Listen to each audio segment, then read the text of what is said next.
All right, everybody. Welcome back to another episode of the Anglers Happy Hour podcast. Truly coming at you 2 weeks after our last episode. So we're stoked about that. Hopefully you've all had a couple of good weeks. You know, we recorded last on Thanksgiving. So hopefully you'll had a great Thanksgiving. And it's just that time of year. Everyone's busy, right? It doesn't matter who you are, where you are. It's just a busy time of year. It's been that way for me. How have you guys been doing? We started with Rob last week. Let's start with Nick as he's got his beautiful Roxy Chihuahua in his lap. What's going on your way, dude? Hey man, here we are coming in punctual, just like we've always been. So thanks for reminding everyone of our punctual greatness, in case That's they had right. forgotten. Waking up from a nice 2 week long tryptophan from the turkey. Been fishing a few times. I've been nurse Nikki, got sick kids. My pops had a knee replacement done about 9 days ago, last Monday. So it's been busy, like you said. The fishing front has been exciting. I got a hot tip on Black Friday from a guy in a tan colored Bass Pro Shops hat about a Garmin sale. So I took the plunge and I got two of those bad boys and Nice. got them put on and was just ready to go, man. I was like, I'm gonna catch fish. I'm gonna be a hero. Um, and I haven't made it since the grafts got put on. Everyone got sick and knees got cut off and replaced, and haven't made it. But the funny thing that I was going to talk to you about, and I will lead with this question, and you haven't had any time to prepare. So if you think of something later, we'll circle back. But what's the strangest, most interesting, funny, bizarre thing you've accidentally snagged and momentarily thought was a fish? Okay, so in a minute you're gonna tell us something that you snagged at the lake. Yep. Okay. All right. Well, I mean, I'll never forget the diaper that you caught at Louisville. He caught a used, wrapped up, nasty looking diaper. What was great about it was, and it always seems to happen on, was it a crankbait or a jerkbait? It was jerkbait, a Okay, suspending so jerkbait, which is even better. It hit it on the pause. dude, well, my best story was on a jerkbait too, and I think I've told it on a podcast before. But when it's real cold like that, like they were both in the wintertime, yours was in the winter, mine was in the winter. The diapers are chewing. Your hands are numb, the fish are lethargic, and with the jerkbait, you pull into a fish, you don't really expect it to go nuts, right? Like you pull into that jerkbait fish, and you're just like you wait, you sit there, you pull, and you wait 10 seconds for that head shake, okay, and then okay, yeah, it shook its head. I got a fish. Well, mine happened at Bassmaster Classic at Grand Lake. I had a decent first day, a good first day. Second day of the tournament, I'm struggling, and it's kind of made it already into the afternoon. I'm in the back of this long creek, and just for whatever reason, a couple of other boats that, like, there's a camera boat and then a couple other spectator boats that just happen to be going by or whatever, so they're all watching. And I hook in it, and literally I play this thing out, dude. I play it out. I'm using a fiberglass jerkbait rod at the time, which is not sensitive at all, right? And dude, it is a nasty old pair of underwear. Big too. I mean big. It's a pair of underwear. So that was a rough one for me. How about you, Rob? I have not caught underwear, diapers. I don't know. I need to work on my fishing abilities Yeah, because I know you caught something weird I know I though, have dude. too, something nasty. I don't remember. Well, It's been a while. if it comes back to you, tell us because I will. that is totally what happened to me. So the last time, I think it was the last time I went out, maybe it was the Roosevelt trip that I took Max on. Um, I was at Canyon, and everyone's very well aware of my long dry spell at Canyon that has evolved from I'm too tough to care and I'm only going to catch a 10-pounder and I'm just resolved to fish until that moment happens to I don't even think there's fish in this lake to I'll catch anything with a mouth to true desperation. So I start spooning and pre Garmin graphs, I had, some like reasonably decent Lowrances, but they're all sun-baked and really non-reliable. Sun-baked. You know you live in Arizona when your graphs are sun-baked. Go ahead, continue. Dude, and it just lives outside, right? So my boat's just it's like, and this summer, what was it, 40 days over 110 consecutive? Like, it's amazing that the thing didn't just equipment. like, that's what I've heard. Mm-hmm. So I put the trolling motor down, and like the front graph is actually seemingly working, and like, okay, let's go. Like, I even have contour lines on my GPS. Like, this is gonna happen. And the 2D sonar is active down there. Like, I see what appears to be fish. So I'm like, oh, all right. Like, dry spell is over. Drop the spoon down instantly. Boom. Just kind of like that jerk bait bite, right? They're just like heavy. I'm like, yeah, like I knew it, man. And I start reeling up, and I get it about like, I don't know, like 5 to 10 feet off the bottom. And I'm like, oh man, what am I dragging up? It's like, I'm probably just pulling, like, when you catch a huge long waterlogged stick and it's just like resistance, like I probably have just like 2/3 of a Saguaro or something. Like, what is this going to be? I reel it up, dude. And it was just this huge, like, patinaed, muddy bottomed pair of board shorts. But it was like rigor mortis in a way that I couldn't tell if someone like defecated in them before they fell off their surf boat to Nickelback or something. But I hear these disgusting things and like all the gross stuff just like on the side of the boat that's been released from them. And I had to smile and ponder like what the final moments must have looked like when the guy like ate it and his pants came off. And then he had to wait for the boat to circle back around with no pants on, right? Like, and then he had to climb into the boat with no pants on. And so then I went on this like long thought. I was like, who was in the boat with him? Like, were there small kids? Was he like the uncle that doesn't have kids? And then he had to climb in the boat naked in front of maybe they handed him a towel. I don't know. And it probably was none of that, but I really got a long laugh out of that. I thought it was just glorious. And then I proceeded to catch nothing. And it was the only excitement I had for the 4 hours I was at the lake, but robbed me of my good time. Yeah. It's gotta be a lot different than the story of underwear, right? Like the board shorts, it's probably, they're both accidents, right? Like accidents happen at some point, but the board shorts probably came off just from the water, right? Like they got ripped off by the water when you're falling. He ate it. Yeah. But yeah, the underwear is a more came like off strategically. Yes. Can you guys hear I've got my door open and there's coyotes just going crazy. No. Can you hear that? How cool. No. Okay. Right on. Sorry. You should let your dog out. Yeah, it'd be a great idea. Yeah, they're going nuts. That's wild. They'll scare them off, I'm sure. Yeah, dude, no doubt. Well, so yeah, that's great, true. There's a lot more strategy in losing your underwear than So I don't know. I mean, don't sniff them. No. Well, that's cool, man. I'm glad there was that highlight. You did catch a couple fish though, so that was good to see.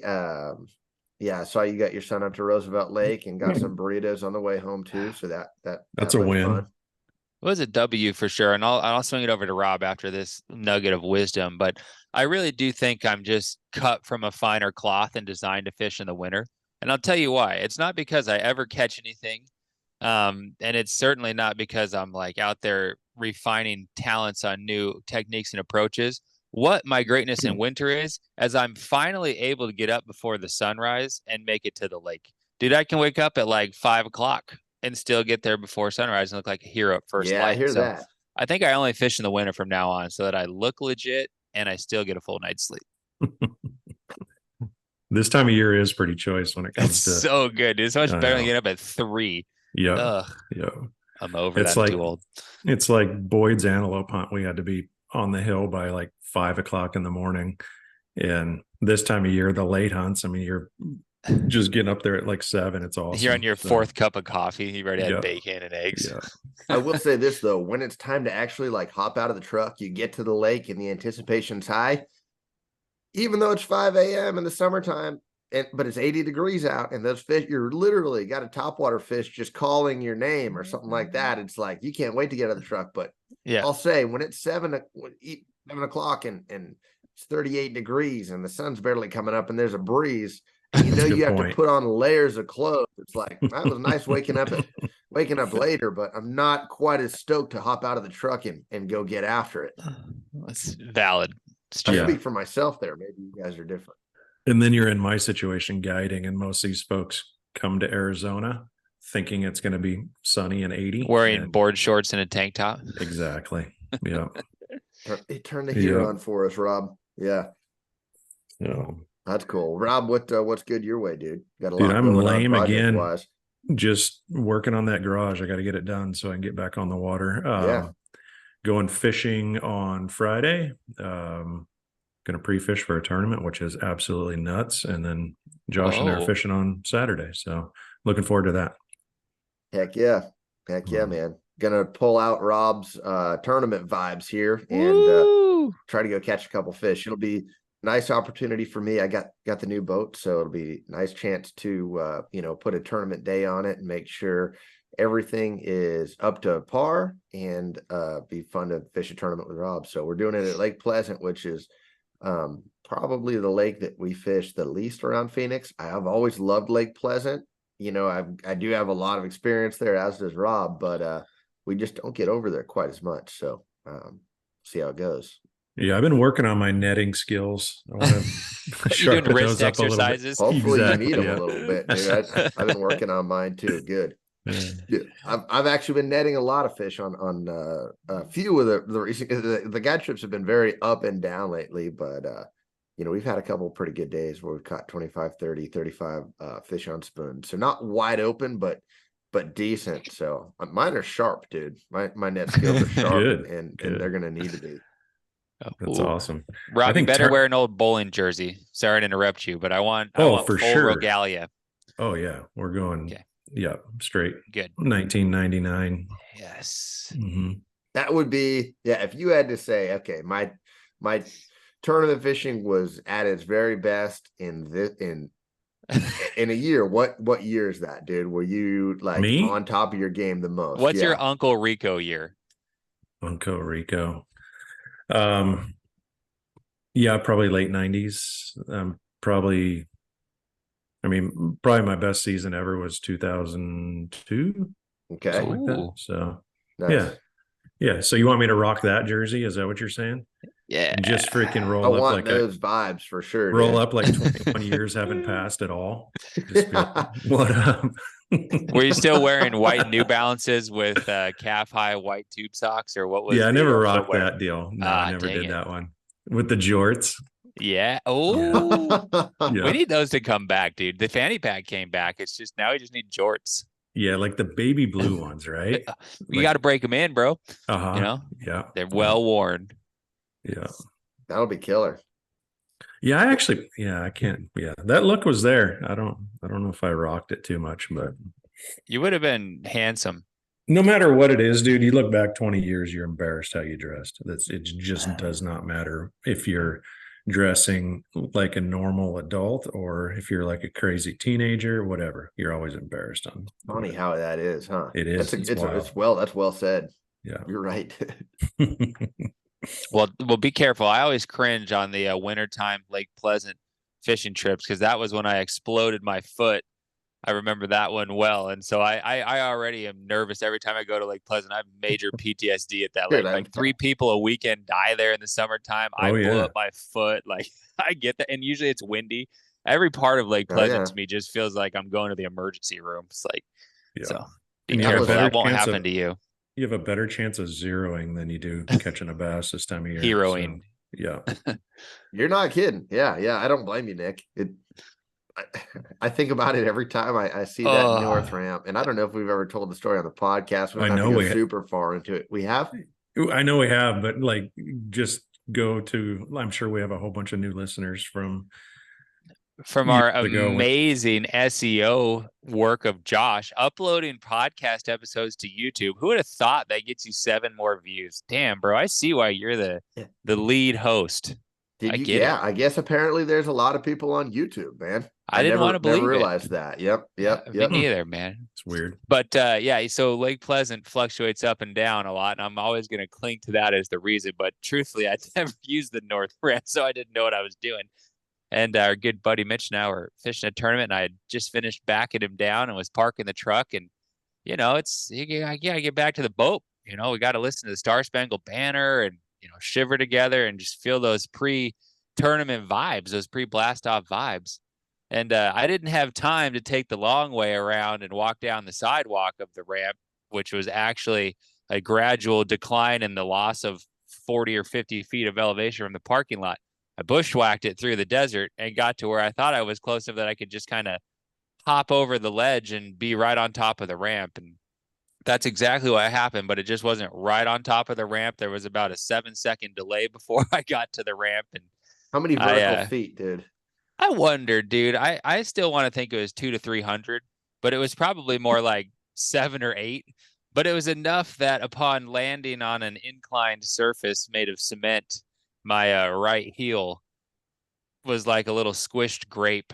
And I remember landing. Well, I remember being in the air and thinking, this is taking longer than it should.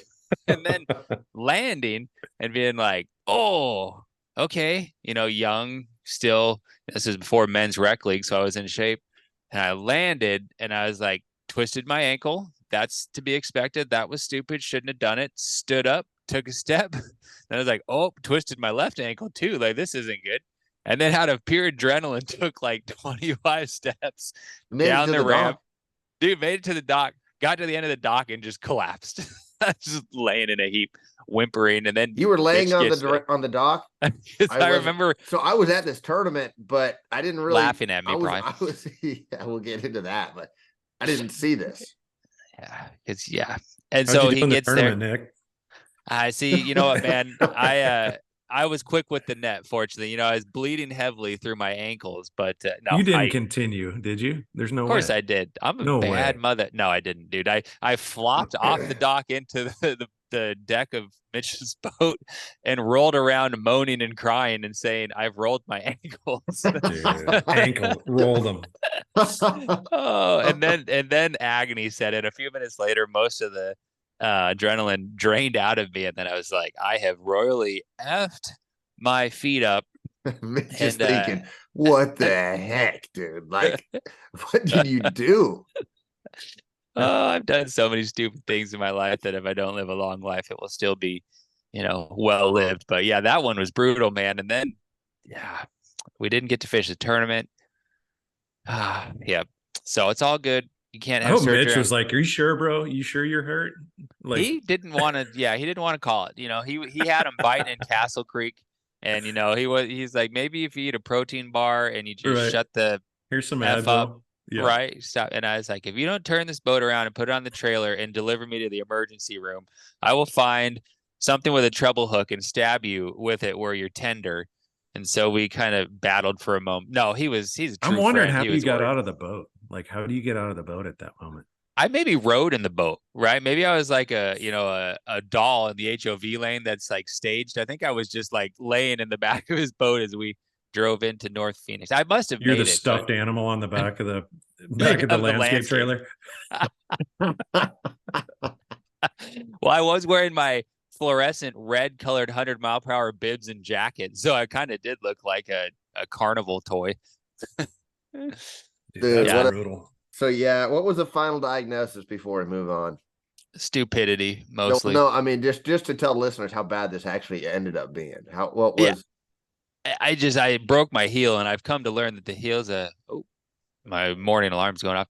I broke my right heel, which is actually a strange bone to break. You can't set it. You can't really do surgery on it. It just has to like set on its own and heal. So I broke my right heel. My right heel had like 7 fractures in it, and then my left heel was just deeply bruised. But it's funny, both of them hurt forever. And now I just use it to pick up chicks at the bar. Honestly, I ask them if they'll rub some THE balm on my calves and ankles later on, and they love it, dude. Nice. I'll never forget. So the guy I was fishing the tournament with that day, Nick and Mitch Lee, right? They go straight to the ER before blast off, and we're watching them. They're idling by. Nick can't even talk. Mitch is like, "Yeah, dude, we're going to the emergency room." Nick is Nick going to be all right? He needs CPR right now.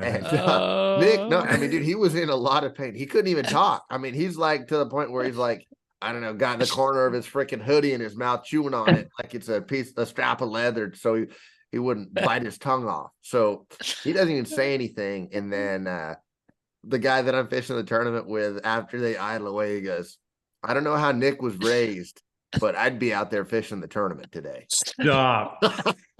Seriously? Yeah, dude. And then it ends up being a shattered heel, dude. So anyways, that was classic. Nick and I, that's always We've got so much joke. mileage out of that one. Josh and I That's won't like talk a for top 10 tough guy statement, right? Like Oh, we need yeah. like a list of those. top 3, dude. And Josh and I will have moments in our friendship where we haven't communicated for maybe a couple weeks or something. And I know that there will be like one of 4 or 5 random texts that will show up. And sometimes I'll just get, I don't know how he was raised with 3 dots. And it's like, oh, he's back. Hey, buddy. It's so fun. It's classic. Yeah, it's classic. So, all right. But yeah, that's good. I'm looking forward to fishing this weekend, Rob. I've been fishing a little bit, doing some guide trips. We ended up going to Las Vegas right after Thanksgiving to watch a hockey game. That was a good time. The Coyotes have won their last 5 games against the previous 5 Stanley Cup champions. So it's the first time in like 80 years that's happened. You know, I don't get on here and brag about the Coyotes much because they have been they've had some rough years lately, but I'm a diehard fan, and they're looking like their team is turning around a little bit. They've been rebuilding, and you know, they're not going to go win the Stanley Cup this year, but they're very competitive, and yeah, pretty neat. Have you been to the Mullet Arena? Not yet. Yeah. You know, I'd like to go. It's just like, man, tickets are so dang expensive. You know, all the seats are good, but you got to think, when you got an NHL team that's trying to survive as a business and they've got an arena with 4,600 seats, those tickets are outrageously priced. What does a seat cost? Do you know? I mean, dude, yeah, if you're gonna go have, you know, probably $250 Oh, each. okay. Yeah, just for any seat really in there. So we're like, man, if we're gonna spend that, we're gonna go do that in a bigger Vegas arena. So we went and watched it in Vegas. Right. Yeah. Valid. But yeah, I would like to go see a game. And I'd like to see ASU play there too. Have you, Rob? Have you been in there? I have not. No, I just heard it's crazy. Like, super nuts. It'd be really fun. Like it might be like, I know the feeling there is really cool from everything I've heard. So I'd like to. Okay, so let's get into some fishing talk here. We've got a few different topics that we're going to run into. One thing I thought about doing, and you guys can let me know, because we don't do any planning before these podcasts together, other than me writing stuff down that we're going to talk about, and you know, these guys trying to think of some topics too. But lead host, what do you guys and coming think up about, with like, nothing. We're trying to think of topics and coming up with nothing. Well, you know, we're not the guys that are going to be like talking about the latest drama in the fishing world and stuff. That already gets done 100 times by everybody else. So a little clickbait. Yeah, it's not our style. So maybe, you know, one thing I thought about was like breaking down a day of fishing. It could be any of our days of fishing, but like there's always lessons to be learned in discussing a day of fishing afterwards, right? And again, it's no different than, you know, being out on a little fishing excursion with your buddies, or maybe at a tournament. You get off the water and you break your day down with your buddies. Oh yeah, I started out here, I did this, I didn't catch anything, the weather was doing that, and I switched to this and it started working. And you know, there's always something to glean from that. So, you know, I think what we'll do, and we don't have to go on for an hour about it, but you know, one of us can just break down one of our recent days of fishing, and we'll talk about it and see like kind of maybe what worked and what didn't work out there on the water. Maybe there'll be something to pull from it. Maybe it'll just be a boring fishing report and we'll never do it again. So the stakes are high. Yeah. And I'll start it out this week. We got a little bit of Nick's canyon action. Rob, you know, you're gonna be on the water a lot later this spring, so we can start doing that. But we'll take my most recent trip. I was on a guide trip up at Roosevelt on Monday, and this was a trip where I actually went out in my client's boat. He wanted to work on electronics, and you know, I do a fair amount of that. So I'll go out and you know, sometimes it's just a quick, let's get the graph set up, talk about what we're looking at, and you know, we're off the water in a couple hours. But this one, we made it into a full day of fishing. So we got the electronics all set up, we met it, 8 o'clock up at Roosevelt, and spent an hour working on that. So it's 9 o'clock by the time we get to fishing. The water's like probably 61 degrees. It had been like stuck in the mid 60s forever. And with the latest, we did have some cooler nights and a little bit of a front over the weekend. Friday, Saturday, there was actually a little bit of rain around the valley. So it cooled it off a little bit. We're still not to full winter temps, but it's getting there. It's getting pretty cool. And we had a day with no wind. It was kind of a bluebird day. So, on a day like that, if you're going to get into many reaction fish, early's the time to do it. Once that sun gets really, really high, in my opinion, you've got to slow down. You've got to fish deeper, especially this time of year. Now, if you've got dirty water, you can throw reaction a little bit more throughout the day, even if it's not windy this time of year. But in the case of Roosevelt, it's really clear. It's mid-lake, it's about as clear as you'll ever see it right now. You can see down a good 6, 7, 8 feet. So really clear. So we figured we'd start early with reaction. Typically this time of year, I like to do a lot of cranking, and the water's still high. It's still high. It's still hard to just run the bank with a crankbait. When the water it gets lower and you don't have as much brush, you can definitely have some success cranking, especially when there's more color. But we decided to start with jerk baits because the water is clearer, and then you can fish them over the brush. And those diapers be biting. Exactly. Yeah, that there's always a chance to catch a diaper or a pair of underwear too. Which Only is on the nice. pause. That's my favorite part, Nick. Dude, I don't. They're patient. They're thorough. Yes. Yep, that's it. So, we end up catching a couple fish on the jerk bait. We're already, the sun's coming up. So one thing we did was and I'll try to do it a lot of times too, if it's like later in the morning and you're trying to prolong either a topwater bite or any reaction bite, is I try to fish the last banks that have shade on them. So stuff that's steeper that would be facing the west, so it's protected from the east. That's going to have shade on it more. And I know Rob knows a lot of the banks that I'm talking about, and you do too, Nick, on that lake that have that. And you've got that on lakes everywhere. So just one thing to kind of think about is if you're trying to prolong a reaction bite or a topwater bite is just use that last little bit of shade that you have in the morning. But once the sun got up over that, we were done, and we were on to fishing deeper. And it took us a while when we went deep, man. We ran all the way down to one end of the lake to fish some stuff that they'd been on for a while. I could tell it was dissipating. There wasn't much going on. We did some drop shotting, a little bit of Carolina rigging, and then the spoon deal. To me, there's times we can get on the spoon deal early in the morning, but a lot of times it ends up being better later for whatever reason. I've got different theories on that, but usually when the sun gets high is when the spoon bite seems to pick up.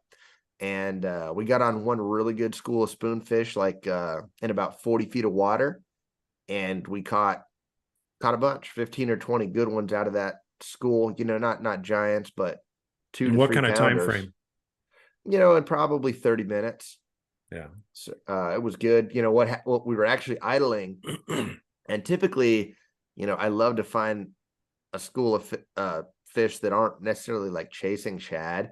But this was an interesting deal because we were idling along. And again, I'm showing him how I look at things on the graph, how I interpret things.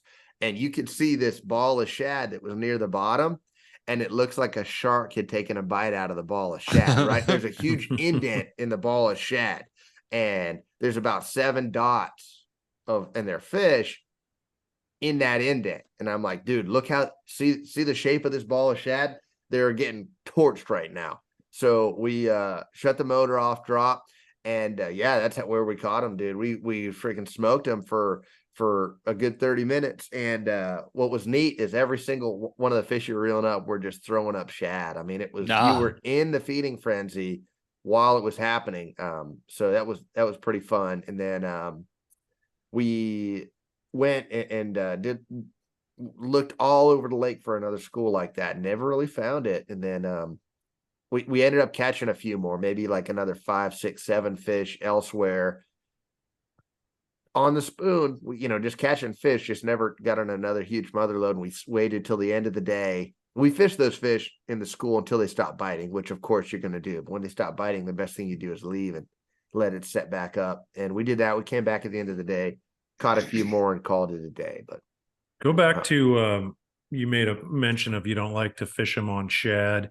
I think I understand why, you're just because they're mobile, but explain that a little bit. yeah, that's the biggest thing is I'd that's better than nothing, right? Like you're Correct. not gonna pass it up if you see fish and they're eating shad, like you're gonna fish them. But I'd rather find the spot where they're just chilling out, sitting there, not feeding, because they are just sitting there, and your spoon is the only you are the feeding frenzy. Whereas like a lot of time, especially lately out there, the fish, you could have a big school of fish, but they're literally swimming at Mach speed. And with live scope and even being pretty practiced at it, you're lucky to get one out of the school, and then you blink and they're 50 yards, now they're 100 yards, now they're gone. So I love to find them when they're not feeding, but easier said than done, right? And that doesn't happen every single time. We had one good day last week where that did happen. We found a bunch of fish. There was not a shad in sight, and it was awesome. But that's harder to find. Go ahead. Yeah, because we're always looking for bait, but sometimes there's too much bait. And how many articles have you read? And how many people have you talked to that get on your boat? Yeah, man. Well, I basically just have been told to look for shad, right, and look for balls of bait. And I don't know how many times I've been to. Let's just take Saguaro for instance, where two different situations. One would be there's bait everywhere on your graph, your live scope, and you just can't buy a bite. Or there's bait flipping on the surface on the shore and you can't buy a bite. Yep. Like the problem is you go around the lake, and that's happening in a lot of areas, right? So now you've found the bait, but it's really insignificant because it's everywhere. So yeah, you're right, dude. You see that all the time. Yeah. We're not saying it's not good to fish around bait, but if you can find fish that aren't surrounded by bait, it's surely a good thing. Yeah. Go ahead. So I was going to ask you a question. I'm assuming that this just comes from experience, but water temperature plays into this for sure. But how do you know kind of your target depth range? And then once you kind of have a feel for what that, and it's probably location specific, but you can speak to that. And then when you're idling looking for them, do you just kind of do you just do a little gentle zigzag through like a 5 or 7 foot depth alteration of that, like side scan? Talk about that a little bit. Yeah, and no, that's good, man. We talked about it a little bit the other day. Like your depth, there's definitely times when you do find one key depth and it works lake wide. But that's, to me, it's more spot specific, right? Like your water clarity is going to dictate a lot of that. And that's what we were talking about. Like some of the fish that we were catching last week were like 30 feet, but the water was a little dingier over there. When it's really clear, those fish have no problem getting into 40 and 50 feet. And that's where it was really clear where I was fishing the other day. So I think it does depend on the spot, and that's the purpose of zigzagging, right? Like if you just get in 40 feet and idle, you could totally miss the action, be 2 the party feet off depth wise, and you're not going to see them. So zigzagging just increases your odds of going over them. And so the topography on certain stuff, you're like, okay, clear water and this flat or whatever extends out to 45 or 50. That's where I'm going to, focus the zigzag. Is that kind of the idea? Because the topography of most spooning spots is a flat, right? Yeah, they like flats. I mean, obviously they'll get around structure, dude. So it's hard like to say for something all the time, but anything like it depends on the lake too. Like a lot of times they'll get in the middle of ditches, the middle of channels. It does depend a lot on the lake. Like I'll say, like, some of these Arizona fish, they like to get on these deep flats, but a couple of our lakes, they are really ditch oriented. And then if you go back east, they're really ditch oriented, dude. Like you go to a lake in Texas this time of year, you're fishing drains, ditches, Louisiana. In the winter, it's all about the ditch. It doesn't mean they're deep either. It might be from 3 to 10 foot. It's just relatively deep. Exactly. Yep. But cool. Yeah, like a lot of the spoon deal, it's a countrywide deal. Like it does work everywhere. But yeah, like you said, Nick, I mean, the flats are good, dude. The flats are really good. That's where we ended up catching them the other day, was on a flat. So it's kind of weird because like a lot of times when you're in the summertime looking for a deep cranking spot or a jig spot, it's real specific. You look at that map and you say, well, there's a hump right there, or there's a nice point, or there's a ledge of a break off of a flat where the creek channel meets the main channel and it makes a corner, and it's like that specific spot is where they're going to be. But when you're looking for fish that are wintering or bait oriented, you can't really look at the map and say they're going to be right there. They could be anywhere, and that's what makes it hard to find, and sometimes when you're fishing like this, you just stumble upon the fish. Like there's a lot of guys that get on a spoon bite that they're throwing a jig or maybe going down the bank fishing a certain way, and you just look down and say, holy crap, there's spaghetti under the boat on your graph, and then you drop down and go bang bang bang. But yeah, as electronics get better, the last few years especially, like I've been able to go out and find the spoonfish a lot more than I used to. Like, it used to almost be like, whoa, look at that. You drop down and man, we stumbled into a spoon bite. But how many of your clients ask or are surprised on how you caught them each given day, like on this specific bite?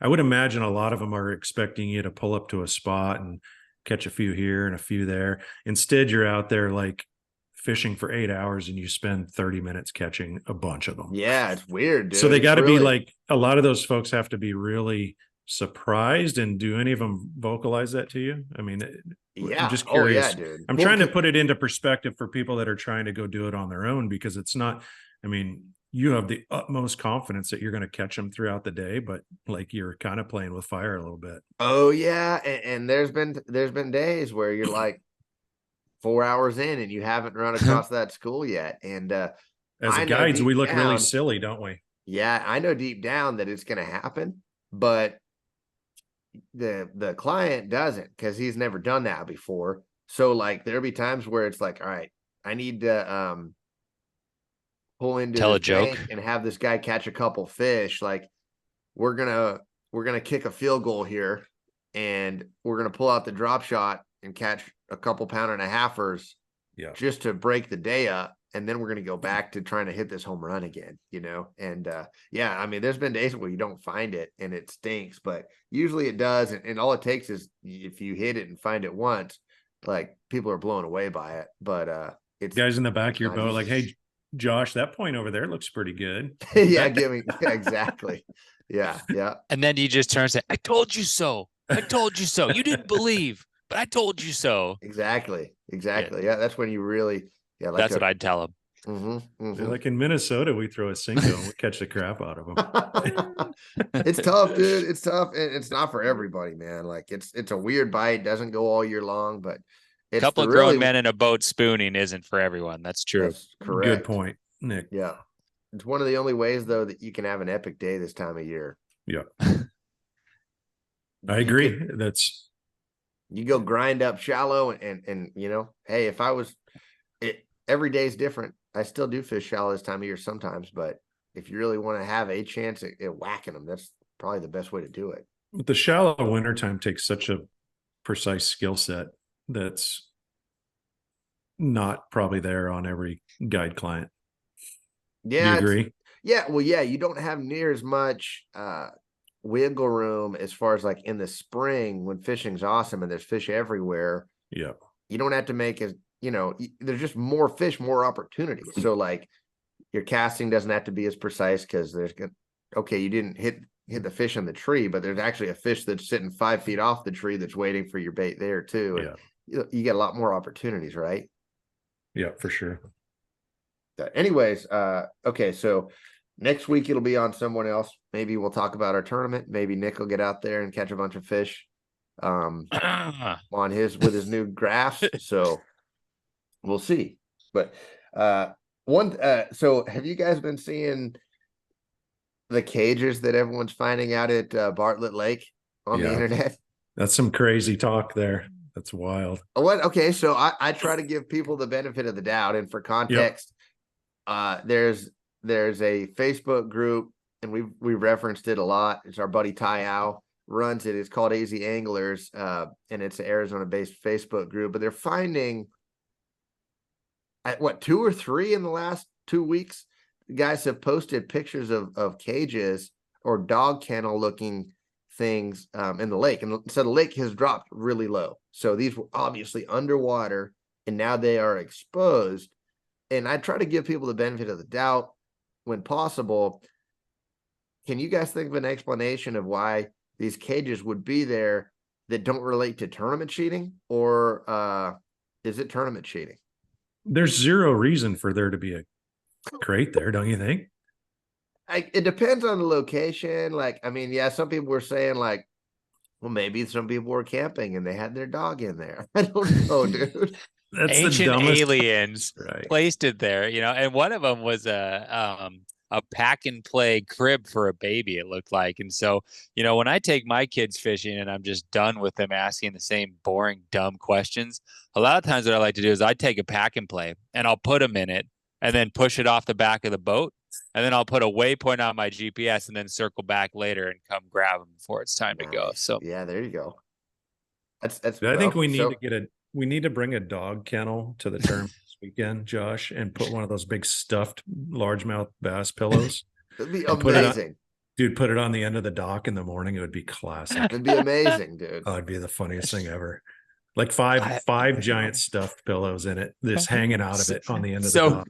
So big that you can't quite close the door. Dude, Right. Please do that. That'd be so funny. That'd be an really epic prank, dude.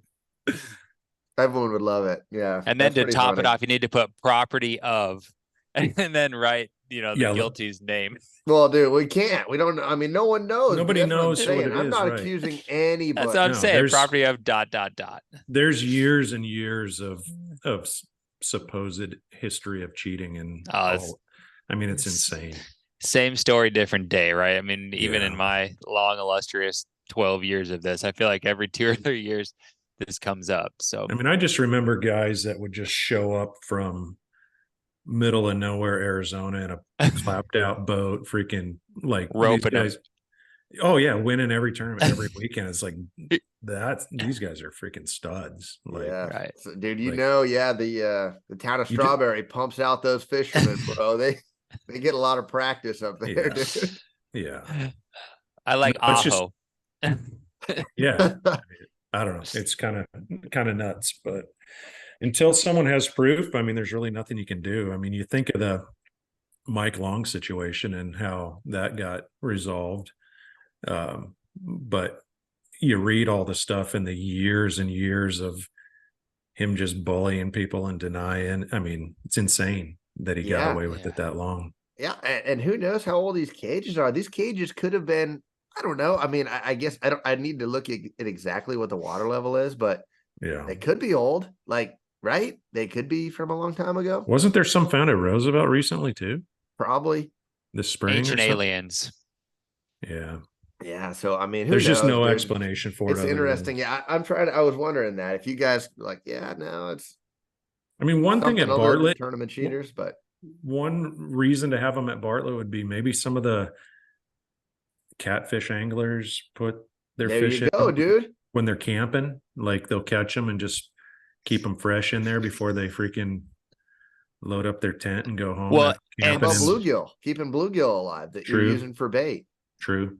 Yeah. You're onto something possibly there, because I have noticed I'm a chronic Facebook scroller, and there's a couple of catfish specific groups. I didn't realize, but apparently the fall is the time for the big guys, man. They have been cleaning up at Bartlett. I've seen 1 over 50 and then countless 35 to 50 pound flatheads come out of Bartlett. So yeah, you wonder, Yeah, there's some epic Facebook posts from the catfish anglers about it's so fun. I love it. I love it so much. Well, there's a chance that 90% of these cages that we're seeing are catfish anglers, dude. I don't know. I'm just I'm stirring the pot a little bit with it, but I don't know. So I'm just here for the comments, that's for sure. Yeah. I'm gonna borrow some of Rob's Sitka gear, and I'm gonna stake out on them. And then as the water level comes up, I'm gonna be there with binos, and I'll tell you who shows up and recovers their crate. That's how Mike Long got taken down, was spotting scopes. And I mean, all the technology that we use for hunting. Large coos deer. Dude, you could videotape every move of someone if you wanted to. Russia and China are doing it at the moment. So well, I realize smile that, and wave. On a more Personal specific level. Yeah. So Nick, that's you. Next time there's a tournament, I expect your boat to be on the bank halfway up the lake and you all the way on the top of the mountain.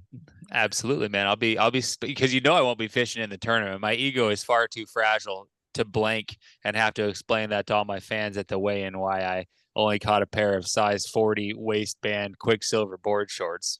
You have live scope now, though. No, I didn't go full live He's scope, still dude. too cheap to get live scope, so he will soon.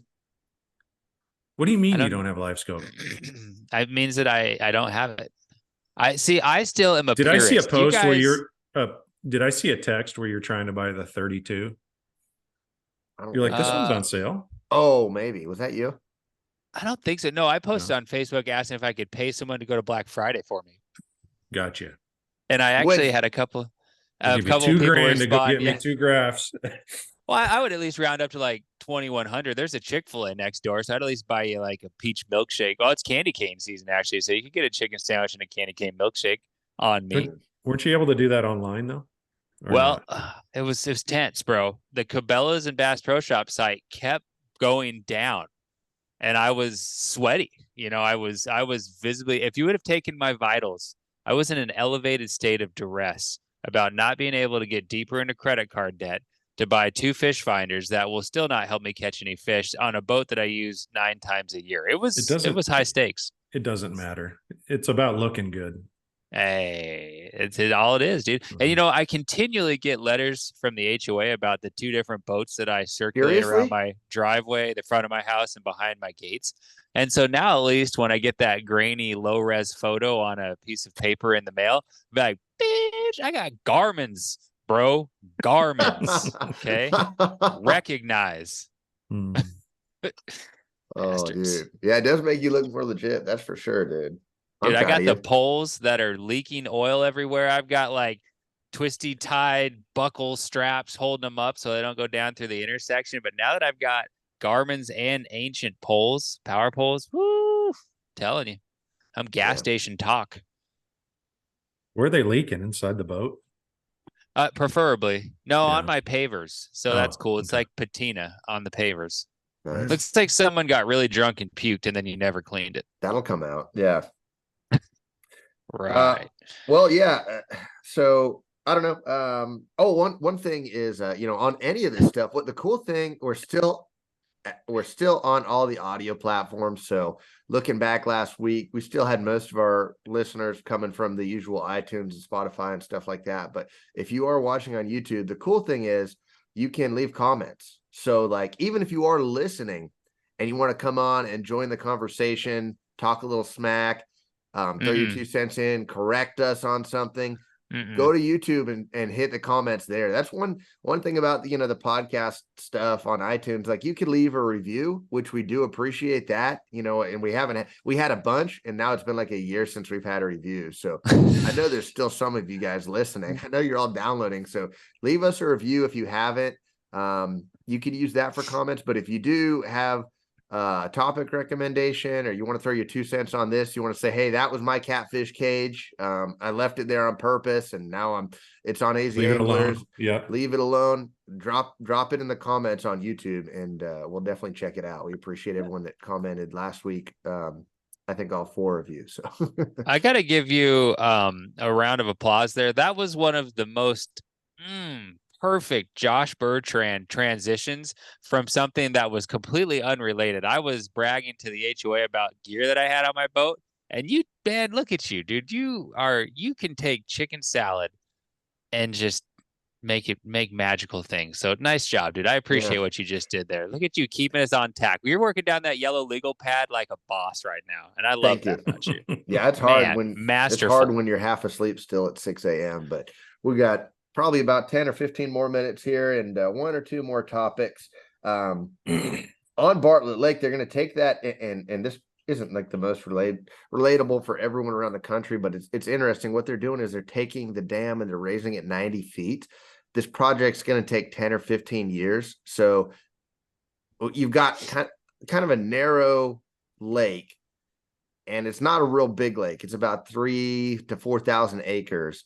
And the water level fluctuates a lot. But in the springtime, when you get a lot of snow melt and rain runoff, they waste a lot of water. You know, that thing gets full, and then excess water just goes down the river and no one gets to use it. So what they're going to do is they're going to expand the dam. The lake is going to have the capacity to hold 90 more feet of water, which is insane to me. Like, the lake is going to quadruple in size. I don't know exactly, but it's going to get much, much bigger. It's going to swallow up Horseshoe Lake, which is up above. It's going to be very interesting. So, like, let's say it takes them 10 years to build this dam. And let's say they have an epic rain and snowfall year, and that thing fills up the 11th year. When does it become a good fishery again? And what does that look like? Like, how do you guys picture that? You go ahead, Rob. Well, I look at it like Lake Pleasant. Pleasant was a very average fishery, a lot of small, largemouth. Didn't take much to win tournaments there. It would take, similar to what Bartlett is, like 12 pounds would be fantastic, right? And that lake filled up literally overnight. They said it was going to take years to fill up the first time. And it, like, there was J. Johns and campers floating everywhere because it went up like 60 feet, dude. You could What happened, dude? How'd that water get in there, dude? We had one of the most epic storms, and there was floating debris from, well, the entire lake was covered with floating debris with the exception of about a few hundred yards by the dam. It was insane, dude. Like, every piece of driftwood from hundreds of years was in that lake at that time. Anyhow, fast forward a little bit. Fishing was really good within a year after that happening. All the nutrients, the fish just exploded. I mean, we're flipping largemouth out of saguaro cactuses. I mean, it was just one of the coolest things to ever see. It was probably one of the snaggiest lakes you'll ever fish in your life. I mean, mesquite trees and palo verde trees and some of the toughest, like, desert trees out there. And within like a couple years, it got really, really good to where it was taking, 5 fish limits, 30 It happened plus. Fast, huh? Really fast, yes. Oh, interesting. Very fast. Yeah. So, dude, this is really cool to hear, because I was like kind of worried it'd be the opposite. And we've seen these lakes go up and down a lot and fluctuate, but I've never seen a new lake effect, dude. Like, since I got this happened, Pleasant was before my time. I guess I saw it at Roosevelt a little bit, but this is really interesting to hear. Yeah. So I guess I'm hopeful, right? I'm hopeful that it's like Pleasant, because I feel like Roosevelt has not done that. I mean, and Roosevelt's come up into the stuff a lot. I mean, 30 feet, like there's 30 foot of trees under the water at Roosevelt right now. Don't you think, like, the tree line's roughly 25 or 30 feet down? Yeah, that's a great call. You're right, dude. Yep. And Roosevelt's good, but it did not explode like Pleasant did. Yeah, we've seen it kind of do this, dude. It goes in waves, but not taking 12 pounds to win and then 4 years later taking 30 pounds to win type deal. Yeah. Dude, that was like in the middle of when I was fishing tournaments, and I was like on that lake constantly because there was a lot of tournaments there. It was just fun. But any big tournament or tournament of any size for that matter, I would pre-fish 4, 5, 6 days, and like, you would go days and never get a bite.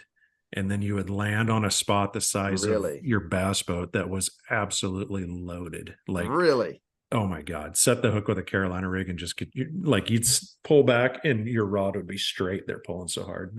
It was just intense. It was really fun. So interesting, dude. Well, and one thing too, go ahead, Nick. So with Pleasant, a lot of the water, so that storm you're talking about was specifically, so that all came through the Agua Fria, obviously, because it wasn't coming all those tributaries there. Yeah. Agua Fria. Right. I mean, there's a lot of the northern part of that lake is a lot of tributaries running feeders. into it. Yes. Uh-huh.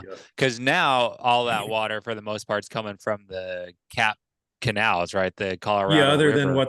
than other than what they get naturally. Yes. Yeah, it's coming And from so CIP, you Central have Arizona kind of Project. sterilized water, right? Because I mean, it spends 100 Yeah. miles in an aqueduct, a Yeah. cement channel going through the desert, right? Yeah, and So somehow, some way, it still produces bait. I mean, that lake it's not a great lake now, but it's way better than I ever anticipated it being. I mean, and where I'm, go ahead, finish, and then I'll tell you where I'm going. it's supporting the stripers, the large, it's supporting a lot, and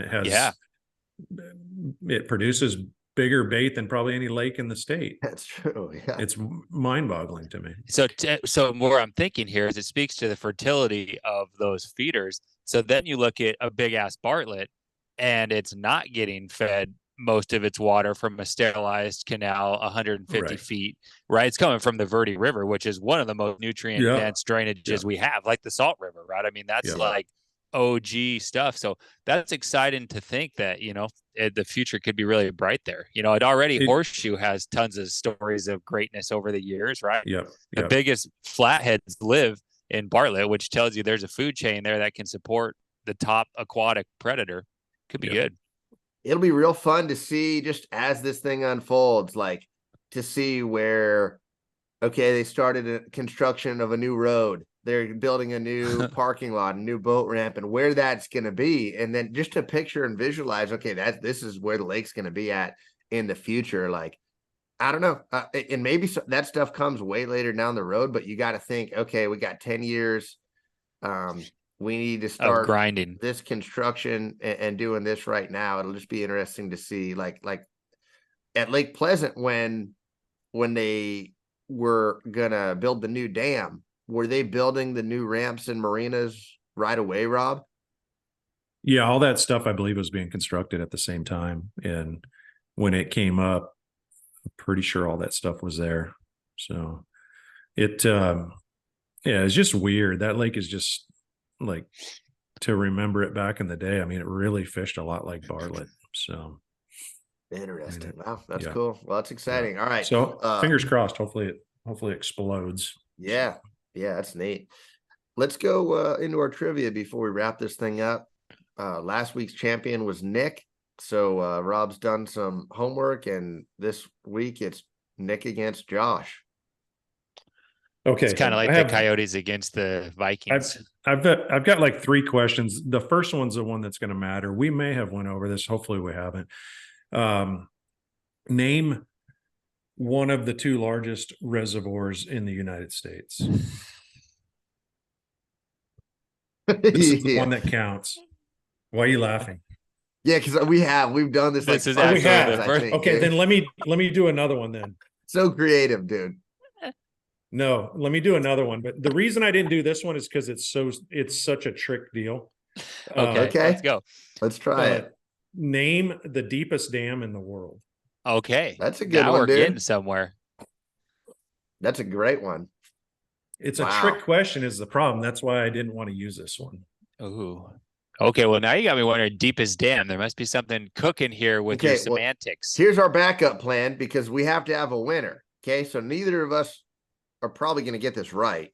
So we'll say that that's a valid point. You're depth, right. Well, but listen, if you know the depth, let's guess the depth. And let's make the closer depth. No, let's make the third question the one that matters then, because I'm glad you had 3, dude. Okay. Yeah. Look at you, prepared, Rob. Give me the average. Hold on. Sorry, guys. No worries. I do want to know after this, though, what that dam is. Yeah, we'll go over that. It's pretty interesting. Average elevation in Arizona. Oh, okay. Whoa. That's good, side tour. They're getting better and better, dude. Okay. You want to just think of him in our head, Nick, and be honest about it? We'll both blurt them out. Yeah, I think. Okay, so are we going to guess where that deep dam is and then the elevation of Arizona? No, we'll go to elevation of Arizona. Yeah, just to get a. Okay. Sorry, I kind of flubbed the whole deal, but I'm going to say 1,700 feet. Okay. And I was going to say 4,200 feet. Nick wins because it's What? 4,000. Really? Isn't that insane? He's the trivia champion. Yep. Wow. Dude, Dude, my house is 1,600 feet. Well, you would think, yeah, so much the state's low and flat, dude. that's But it's offensive not. to the state. Yeah, It's not. You just Like, pigeonholed the state. so the deepest dam, this is such a trick question because So can I guess the country? Because I want to say it's in Yeah. Asia somewhere, isn't it? no. Okay. Where No, is it? Is it here? It's right above where we go love catching smallmouth on the Colorado River. Dang it. Okay, so it So was it's the freaking the Lake Parker, Mead Dam. it's the Parker Dam, but here's the deal. What? It's the deepest. So it's when they built it, they had to excavate 320 feet deep to put it in the ground. So it's not to get to the bedrock. Yeah. So I started looking at that and I'm like, and then I look at tallest dam and it's not even anywhere near the tallest dam.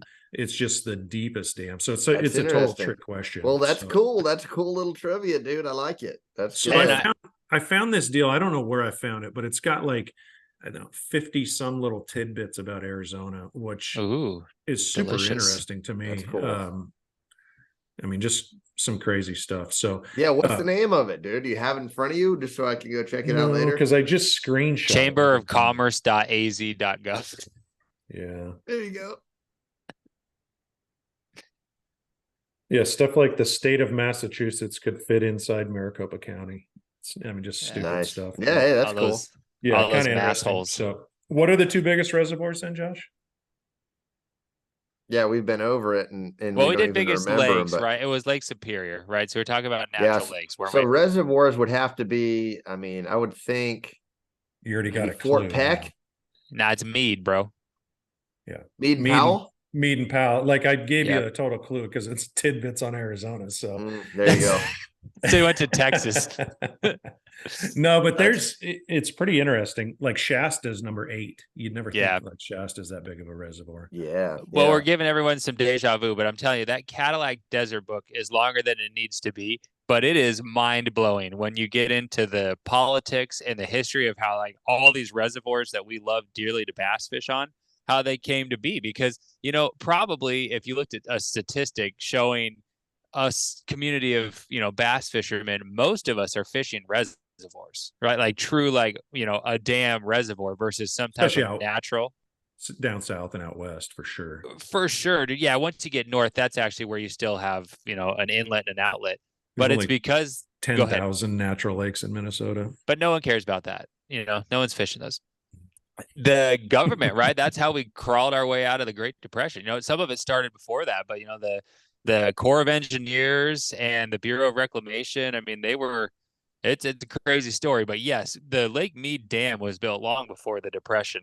It was earlier than that. And you see these like cigarette smoking, hardcore shirtless bros swinging over the cliffside of a canyon on a rope with a sledgehammer going to town. Crazy. It's like that picture. I'm sure you've seen this at every bad pizza restaurant you've ate at in the bathroom, where there's those guys building skyscrapers in New York. And they're just like taking a nap on those beams, like hundreds of feet in the air with no ropes on them or anything. I saw a deal now where you can go have your photo taken on the top of a skyrise on a piece of iron. Like, you know how that's like a famous photo where they're eating lunch on the, and now you can go pay to get your photo taken in a controlled situation where there's that's the ultimate flex though. Dude, if you were single and trying to mingle and like you were driving people to your socials and then you had that and you were like casually shirtless till someone figures out it's fake. They'll never figure that out, bro. You're just trying to get one and done.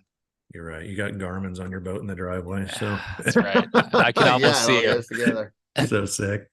Compensating, bro. My license plate is COMPNS, the number 8, and they know. That's great. Nice. I love that you're getting warnings from your HOA constantly. Yeah, I would expect nothing less. That's awesome, dude. Dude, I declass this joint so much, but I bring it up with just positivity, you know, just such a positive individual. You are. Well, that's awesome, guys. It's been fun. Good trivia, Rob. Do you guys have anything else before we wrap this up? I got to say we have big things coming on the podcast here. And now that we're going YouTube with this and everyone can see how attractive we are, just be on the lookout for a special episode. I'm not going to say when and I'm not going to say why, but there's something, this isn't a Keurig. This is a slow drip brew that we have going on here, but just be ready. We're not going to do the something shirtless one, coming. are we, that you talked about? Well, We're I'm going not to do it opposed from to it. skyscrapers, dude. There Yes. we go. Well, you just ruined it, dude. What the hell's wrong with you? Damn it. No one's going to listen now because you just told them we're going to be broadcasting live from Manhattan. Drinking Manhattans, shirtless, hundreds of feet in the air. That's awesome. Yeah. Yeah. I think Zoom's got a background like that we could use for sure. Remember when I set up Rob's laptop and forever his background was that like weird, like futuristic cafe? That was amazing. He doesn't know how to change it. That's great, dude. That's like, yeah, it's like my brother setting up my Wi-Fi password or my Wi-Fi name back in the day. I don't even remember what it was. It was not good though. It was very inappropriate, and all my neighbors are probably like, "Whose is this?" Right? Oh, that's actually a great idea. If you want to scare people, because you don't know, except for the people who like choose something obvious, you don't know whose network is what. That actually is a really awesome idea to just put something disturbing. Yeah, Tom's always winning. Yeah, he had me there, dude. It was a while. We finally moved out, but anyway, he's the stronger twin, apparently. All right, guys. Well, thanks again for tuning in. Don't forget, if you're listening on Apple, go give us a review on there, or iTunes. And if you're on YouTube, tell a friend about it. Drop a comment below, and we will talk to you here soon. Thanks again.